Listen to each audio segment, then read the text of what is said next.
தேவரீர் எங்களை ஆசீர்வதித்து எனது எல்லைகளை பெரிதாக்கி உமது கரம் என்னோடிருந்து தீங்கு என்னை துட்கப்படுத்தாதபடிக்கு அதற்கு எங்களை விலக்கி காத்தருளும். அதற்கு எங்களை விலக்கி காத்தருளும்.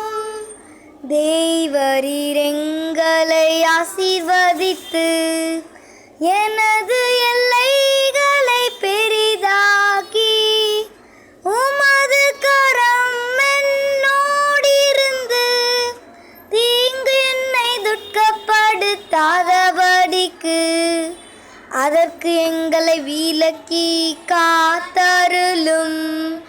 அதற்கு எங்களை விலக்கி